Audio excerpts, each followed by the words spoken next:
श्रामणी प्रशिक्षण केंद्र खुरगाव नांदुसा तालुका जिल्हा नांदेडच्या वतीने केंद्राचे प्रमुख तथा भिक्खू संघाचे नांदेड जिल्हाध्यक्ष भदंत पयामोदी थेरो यांच्या मार्गदर्शनाखाली 146व्या जागतिक महाधम्मध्वज दिनानिमित्त 146 फूट लांबीचा पंचशील महाधम्मध्वज घेऊन खुरगाव नांदुसा ते शहरातील डॉक्टर बाबासाहेब आंबेडकरांच्या पुतळ्यापर्यंत महापदयात्रा काढण्यात आली।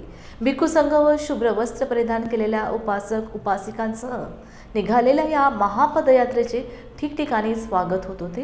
ही महाधम्मध्वज महापदयात्रा भगवान बुद्ध, डॉक्टर बाबासाहेब आंबेडकर व पंचशील ध्वजाचा जयघोष करत पासदगाव, नेरली फाटा, भावसार चौक, तरोडा नाका, राजू कॉर्नर, महात्मा फुले स्मारक, भगवान गौतम पुतळा, नियोजित जागा, कला मंदिर मार्गे डॉक्टर बाबासाहेब आंबेडकर पुतळ्यापर्यंत गेल्यानंतर तिथे मान्यवरांनी धम्मध्वज दिनानिमित्त मार्गदर्शन केले व शहरातील उपासक उपासिका मोठ्या संख्येने सहभागी झाले होते। त्रिशरण पंचशिलेने महाधम्मध्वज पदयात्रेची सांगता करण्यात आली।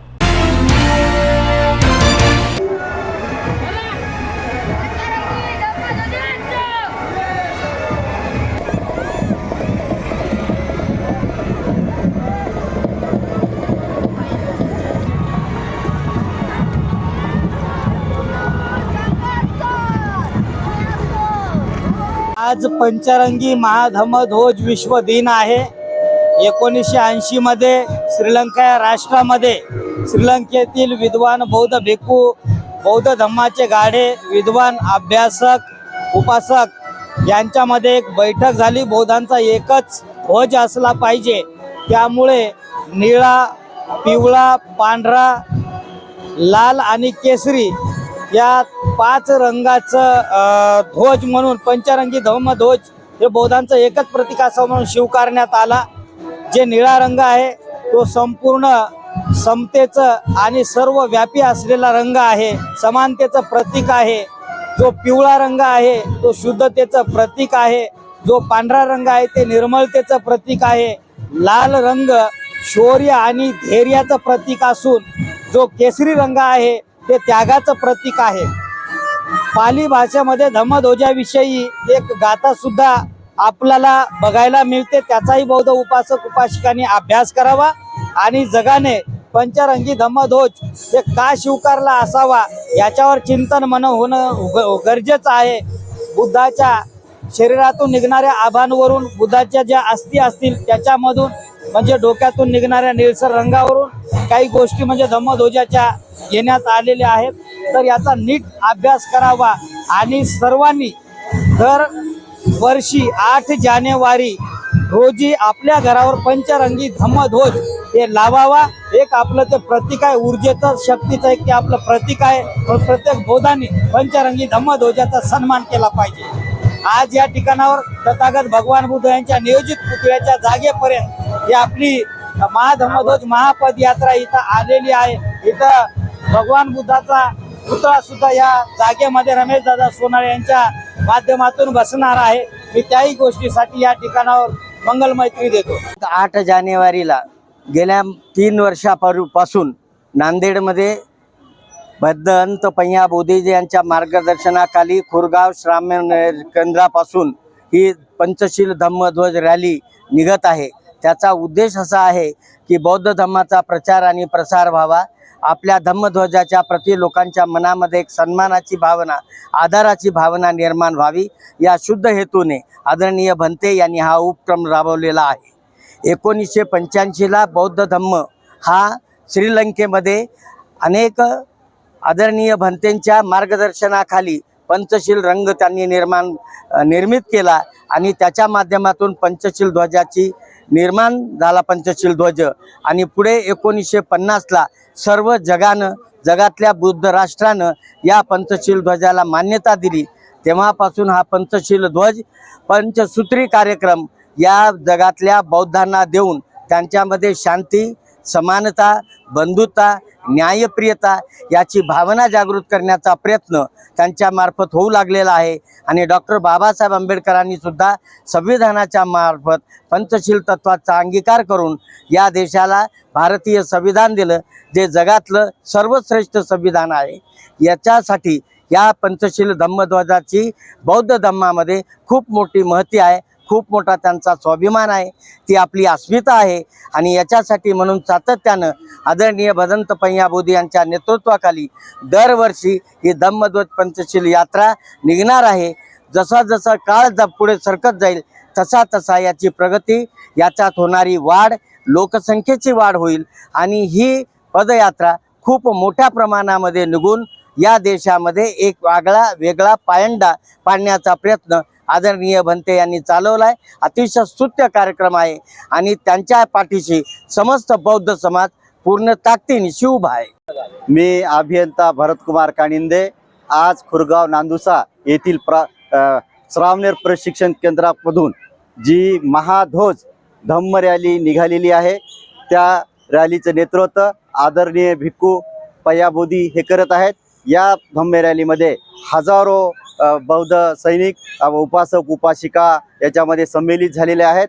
आणि आज श्रीलंका येथे 1880 साली या ध्वजाची निर्मिती झाली आणि तथागताच्या शरीरामधले जे वायू आहेत त्या सगळ्या वायू रंगाचा पंचरंगाचा तिथं समावेश केलेला आहे. आणि हे जे पंचरंग आहेत ते जे पंचधातू आहेत ते तथागत गौतम बुद्धाच्या शरीरातील वेगवेगळ्या भागाचे ते जे किरण आहे त्या किरणाच्या परिणामापासून बनलेला हा ध्वज आहे. आणि हा ध्वज 1850 सालीच कोलंबो एका कमिटीने मान्य केला होता आणि ते 1880 मध्ये त्याला जागतिक अशी मान्यता भेटलेली आहे. म्हणून 8 जानेवारी या दिवसाला सर्व बौद्ध राष्ट्रामध्ये फार मोठं महत्त्वाचं स्थान आहे आणि त्या निमित्तानं ही रॅली निघत असते. आणि ह्या रॅलीचं हे 3रं वर्ष आहे. इथं हजारो भीमसैनिक आणि बौद्ध बांधव आणि भगिनी याच्यामध्ये सामील झालेले आहेत आणि महाध्वजला ते वंदन करीत आहेत. जय भीम, जय क्रांती. सर्वप्रथम मी जय भीम करतो. सुरेश गजभारे, मेजर जनरल, भारतीय बौद्ध महासभा, जिल्हा शाखा, उत्तर नांदेड. आज 8 जानेवारी, खरं म्हणलं तर आज संपूर्ण बौद्धांचा आज एक हर्ष आणि उल्हासाचा दिवस आहे. कारण आजच्या दिवशी पंचरंगी ध्वजाची ह्या ठिकाणी निर्मिती झालेली होती 1891 मध्ये.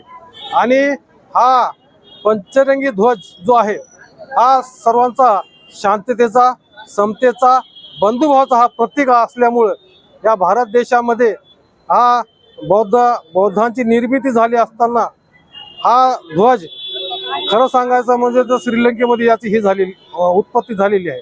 कारण हा ध्वज 5 रंगाचा ध्वज आहे. त्यामध्ये निळा, आणि लाल, पांढरा आणि नारंगी हा पंचरंगी ध्वज आहे. हा ध्वज दरवर्षी या ठिकाणी कुरगाव येथून पूजनीय भंते पय्याबोधी यांच्या मार्गदर्शन निघत आहे. धम्मध्वजाची रॅली, ही रॅली पायी निघत आहे. आणि सतत आज ह्या वर्षी 3रं वर्ष असल्यामुळे आम्हाला भारतीय बौद्ध महासभा आणि समता संदर्भाच्या वतीने या ठिकाणी सुरक्षेचं काम दिलेलं होतं. आणि ही आम्ही जबाबदारी समजून ह्या ठिकाणी आमची संपूर्ण समता संदर्भाने ह्या संपूर्ण समाजाला एकत्र करून त्यांना नियंत्रण आणण्यासाठी आम्ही ह्या रॅलीमध्ये सहभागी झालेलो आहोत. आणि आजच्या दिवशी आम्ही सर्वांना, भारतातील सर्व उपासक उपासिकांना आम्ही आजच्या ह्या ध्वज दिनाच्या हार्दिक शुभेच्छा देतो.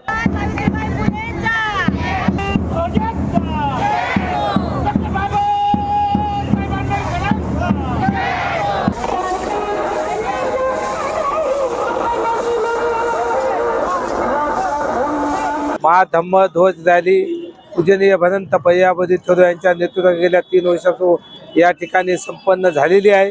बाबासाहेब आंबेडकर यांच्या पुतळ्याजवळ या रॅलीच्या माध्यमातून बौद्ध धम्म हा जागतिक धम्म दिनाच्या निमित्त या ठिकाणी एक अतिशय भव्य दिव्य समारोप या ठिकाणी झालेला आहे. आणि या माध्यमातून बौद्ध जनतेला या निमित्त मी शुभेच्छा व्यक्त करतो. थांबतो. जय. माझा परिचय करून देते. माझं नाव शांताबाई दिगंबर गोठाडे, राहणार डॉक्टर आंबेडकर नगर, नांदेड. मी सुजाता महिला मंडळाचे अध्यक्ष आहे, आंबेडकर नगर. हे पय्याबोधी भंतेजीच्या या धम्म रॅलीमध्ये सहभागी आहोत.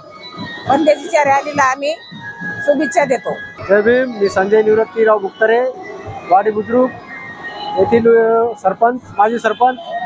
आज धम्मध्वज दिनानिमित्त आपल्या नांदेड शहरामध्ये धम्मध्वज रॅली काढण्यात आलेली आहे आणि त्या रॅलीसाठी आम्ही सर्व गावातील सर्वजण या रॅलीमध्ये सामील झालेलो आहोत आणि सर्व जनतेस धम्मध्वज दिनानिमित्त हार्दिक शुभेच्छा. मी प्राध्यापक विनायकराव लोणे. आज भंते पयाबोधी थेरो यांनी धम्मध्वज दिनानिमित्त नांदेडमध्ये फार मोठी रॅली काढलेली आहे. या रॅलीमध्ये नांदेड जिल्ह्यातील, शहरातील व आजूबाजूच्या परिसरातील प्रचंड लोकसंख्या या ठिकाणी समाविष्ट झालेली आहेत आणि अतिशय उल्हासामध्ये, जोशामध्ये या ठिकाणी ही रॅली निघालेली आहे. या रॅलीस मी शुभेच्छा देतो. तसेच पयाबोधी थेरो यांच्या कार्यास सुद्धा मी शुभेच्छा देतो. मी प्राध्यापक एस एच हिंगोले सर, श्रामणेर प्रशिक्षण केंद्र खुरगाव नांदुसा यांचे अध्यक्ष भंते पयाबोधी थोर यांच्या मार्गदर्शनाखाली 8 जानेवारी या ध्वजाच्या निमित्ताने जी धम्मयात्रा काढलेली आहे त्या धम्मयात्रेला माझ्याकडून हार्दिक शुभेच्छा.